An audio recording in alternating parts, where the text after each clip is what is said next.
Hello बच्चों, आज दिनांक 19 नवंबर 2020 की आपकी 10वीं कक्षा की सामाजिक विज्ञान में अर्थशास्त्र विषय की जो आपकी वर्कशीट है, ये आपकी वर्कशीट नंबर 55 है। इसमें सबसे पहले आपको अपना नाम और फिर अपने कक्षा अध्यापक का नाम लिखना है। बेसिकली आज की आपकी जो ये वर्कशीट है, तो ये वर्कशीट आपका जो आपके अर्थशास्त्र में आपका जो चैप्टर है मुद्रा एवं साख, तो ये वर्कशीट आपके उस चैप्टर से संबंधित है।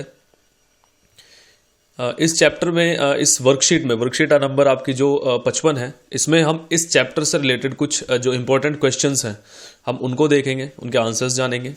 ठीक है, तो आइए अब हम इस वर्कशीट को शुरू करते हैं। तो इस वर्कशीट का जो आपका पहला प्रश्न है वो है आपका मुद्रा के आधुनिक रूपों में कौन शामिल है।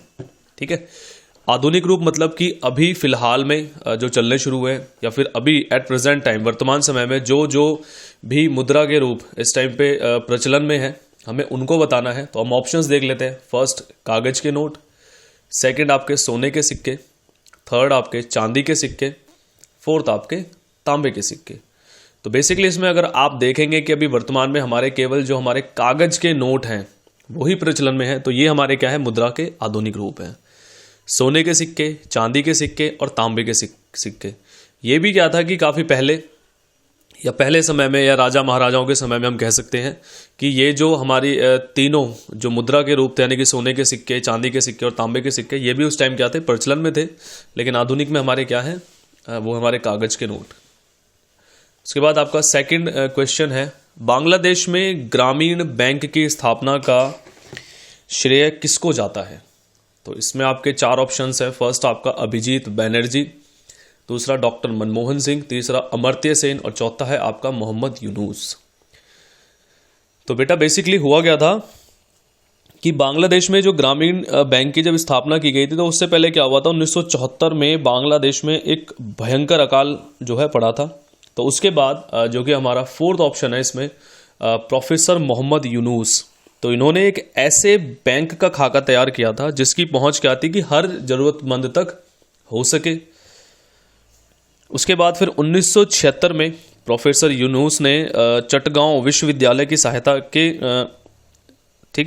के साथ क्या गया था, प्रयोग के तौर पर कुछ गांवों में इस योजना को लागू किया। यानी कि जो ये बैंक का जो खाका इन्होंने तैयार किया था, तो इसकी योजना जो थी, तो कुछ गांवों में क्या था, इस योजना को लागू किया। फिर जैसे ये योजना जो थी भाई हर जरूरतमंद को क्या था कि पैसा वगैरह वहां से मिलने लगा। ठीक है, तो लोग भी क्या है आसानी से जो भी अपना ऋण वगैरह वहां से ले सकते थे। तो जब इसको सफलता मिलने लगी, तो बाद में फिर बैंक की सफलता के फलस्वरूप ही बांग्लादेश की सरकार ने 1983 में इसे कानूनी तौर पर एक बैंक के रूप में क्या है, मान्यता दे दी थी। ठीक है, तो ये जो आपका ग्रामीण बैंक है बांग्लादेश में। तो बेसिकली इसका जो हमारा राइट आंसर है वो हमारा फोर्थ, प्रोफेसर मोहम्मद यूनुस। ठीक है, उसके बाद आपका क्वेश्चन थर्ड, जमा का बड़ा हिस्सा बैंक किस पर इस्तेमाल करते हैं।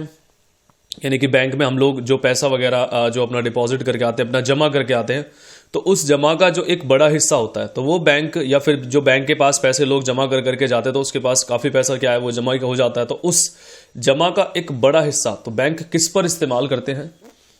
तो इसमें चार ऑप्शन है आपके, नई शाखाएं खोलने के लिए, कर का भुगतान करने के लिए, ऋण पर ब्याज का भुगतान करने के लिए, या फिर ऋण देने के लिए। तो प्यारे बच्चों, इसमें जो आपका सही आंसर या ऑप्शन होगा वो होगा आपका फोर्थ, ऋण देने के लिए।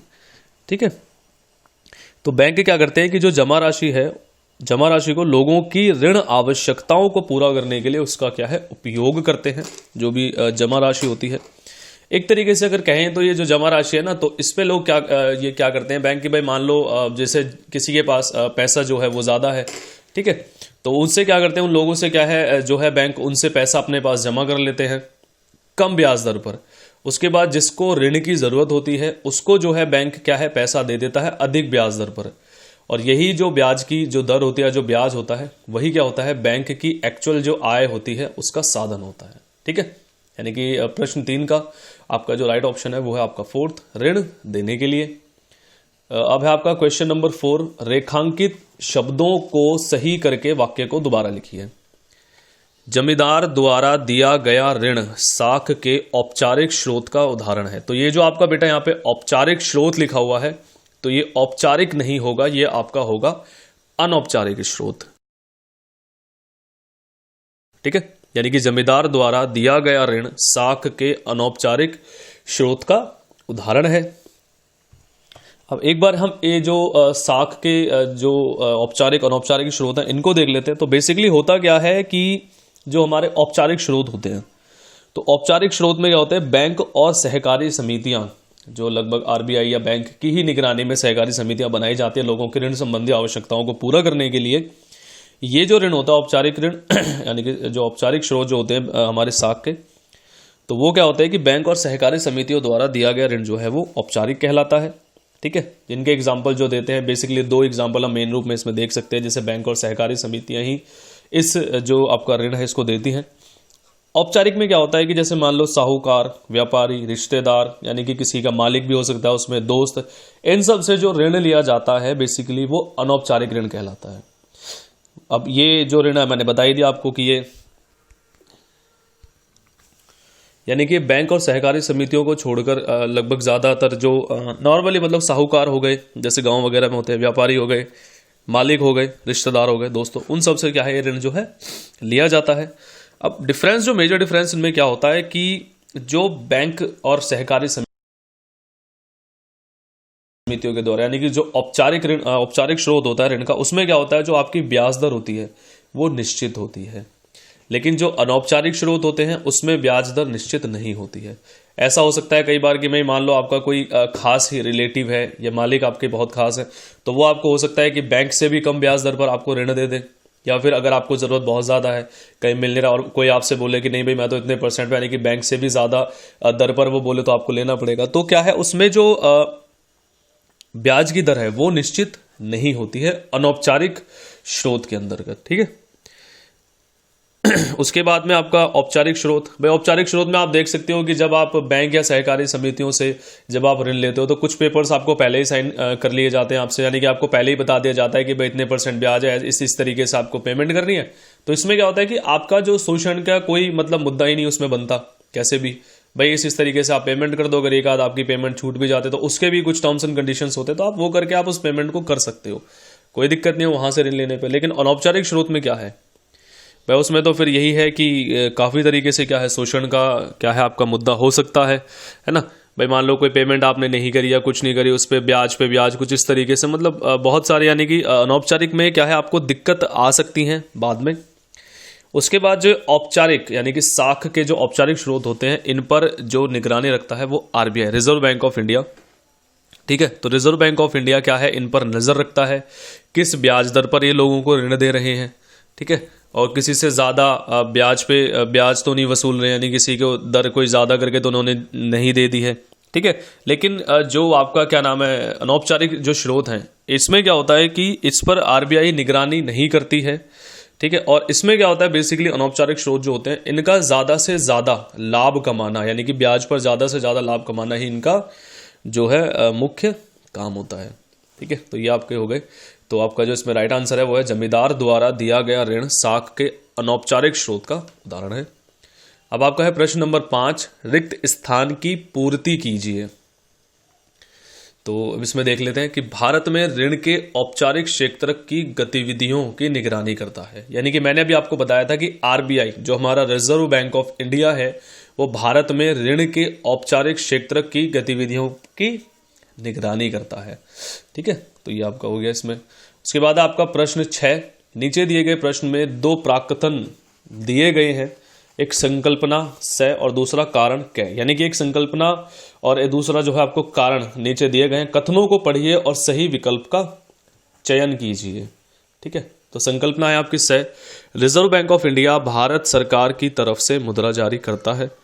तो आप एक बार इसको देख लेते हैं, तो ये क्या है सही है। तो हाँ भाई, भारत सरकार की तरफ से मुद्रा जारी, हमारे यहाँ जो काम करता है मुद्रा जारी करने का वो कौन करता है, रिजर्व बैंक ऑफ इंडिया करता है, और भारत सरकार की तरफ से जारी करता है। तो यानी कि ये जो आपका संकल्पना जो आपकी लिखी हुई है ये सही है। दूसरा है आपका कारण, भारत की मौद्रिक नीति के संदर्भ में रिजर्व बैंक भारत सरकार को अपनी राय प्रदान करता है। हाँ, तो ये भी आपका जो है राइट है, यानी कि मौद्रिक नीति से संबंधित कुछ भी अगर राय जो है भारत सरकार को चाहिए होती है तो रिजर्व बैंक जो है वो जो है राय किसको प्रदान करता है? भारत सरकार को, भारत की मौद्रिक नीति के संदर्भ में। तो कारण भी सही है। तो अब इसके ऑप्शंस देख लेते हैं। ऑप्शन ए, संकल्पना एवं कारण दोनों सही है, एवं कारण संकल्पना की सही व्याख्या है। तो ये कुछ मामला गड़बड़ सा है। क्योंकि संकल्पना अपनी जगह सही है, कारण अपनी जगह सही है, लेकिन जो कारण है वो संकल्पना की सही व्याख्या नहीं है। दोनों क्या है? अलग अलग बातें हैं। तो ये ऑप्शन आपका गलत हो गया। ऑप्शन बी, संकल्पना एवं कारण दोनों सही हैं, परंतु कारण संकल्पना की सही व्याख्या नहीं है। तो ये ऑप्शन जो है इसमें आपका सही होगा, यानी कि संकल्पना और कारण दोनों सही हैं, लेकिन जो कारण है वो संकल्पना की सही व्याख्या नहीं है। अब उसके बाद आपका रिक्त स्थान की पूर्ति कीजिए। तो चेक जो है वो मुद्रा के, तो यहां पर प्यारे बच्चे होगा आपका आधुनिक रूप का उदाहरण है।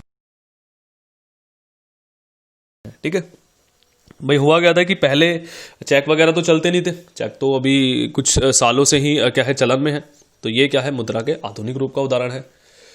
प्रश्न 8, नीचे चित्र में दिखाए गए चेक में कौन सी संख्या चेक संख्या है? ठीक है, तो अब इसमें देख लेते हैं।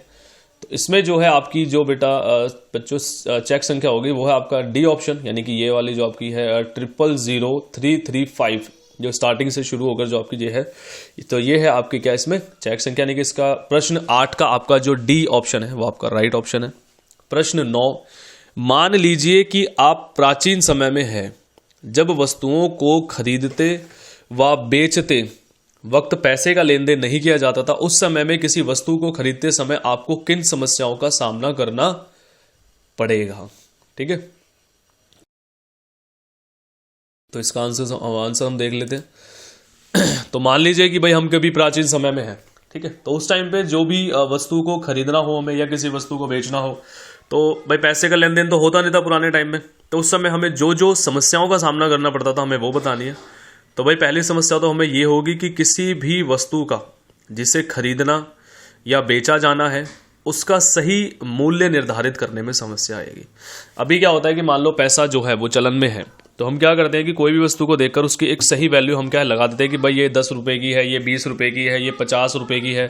ठीक है, इस तरीके से। तो उस टाइम पे क्या है कि उसकी एक सही उसका मूल्य निर्धारित करने में समस्या आएगी।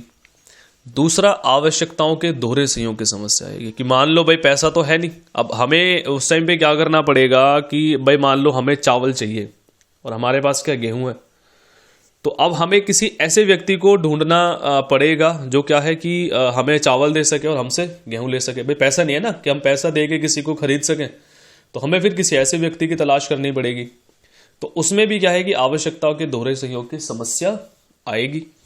तीसरा है, वस्तुओं को खरीदने और बेचने में अधिक समय लगेगा। ऑब्वियसली बात है, जब पैसा ही नहीं है, अब आवश्यकताओं के दोहरे संयोग की आवश्यकता, हमें उस व्यक्ति को ढूंढना पड़ेगा जिसको हमारे पास जो वस्तु उसकी आवश्यकता हो और हमें उसके पास जो वस्तु है उसकी आवश्यकता हो। तो इसमें क्या ऑब्वियसली बात है कि वस्तु को क्या है मतलब लेन देन यानी आदान प्रदान जो भी करने में उसमें क्या है अधिक समय जो है वो अब लगेगा। उसके बाद आपका नेक्स्ट क्वेश्चन, प्रश्न नंबर 10, भारती यह जानना चाहती है कि क्यों भारत में रुपए में किए गए भुगतान को कोई अस्वीकार नहीं करता है। उत्तर दीजिए। यानी कि इस क्वेश्चन का आपका जो मतलब है वो ये है कि भारती कोई लड़की है, एक पात्र इन्होंने बना रखा है कि भारत में हम जो पैसा देकर सामान खरीदते हैं, ठीक है, या पैसा लेकर जो सामान बेचते हैं, तो पैसे के द्वारा यानी कि भारत की जो करेंसी आपकी रुपए, उसके रूप में जो भुगतान किया जाता है उसे कोई भी अस्वीकार क्यों नहीं करता है या क्यों नहीं कर सकता है, हमें यह बताना है। तो भारत में रुपए में किए गए भुगतान को कोई भी अस्वीकार नहीं कर सकता है, क्योंकि भारत में रुपए के मूल्य की जो गारंटी है वो भारत सरकार स्वयं देती है। यानी कि कोई नोट 20 रुपए का है, 50 रुपए का है, 100 रुपए का है, 500 का है या 2000 का है, तो ये नहीं कि केवल वो एक कागज है, उस पर जो मूल्य लिखा हुआ है उसकी जो गारंटी है वो कौन दे रही है? स्वयं भारत सरकार दे रही है। इसीलिए भारत का प्रत्येक नागरिक या जो भारत में रहने वाले लोग हैं, भारत के जो निवासी हैं, कानूनी तौर पर बाध्य हैं कि वह रुपए में ही भुगतान जो है वो स्वीकार करेगा। ठीक है, और उसे करना पड़ेगा। अगर कोई भी भारत का निवासी रुपए में किए गए भुगतान को अस्वीकार करता है, स्वीकार नहीं करता है, तो उसके खिलाफ क्या है? भारत सरकार द्वारा दंड का प्रावधान है। ठीक है, तो प्यारे बच्चों, इस तरीके से ये आपकी आज की जो वर्कशीट थी, वर्कशीट नंबर आपकी 55, तो यहाँ पर ये जो है आपकी वर्कशीट इस तरीके से आपकी खत्म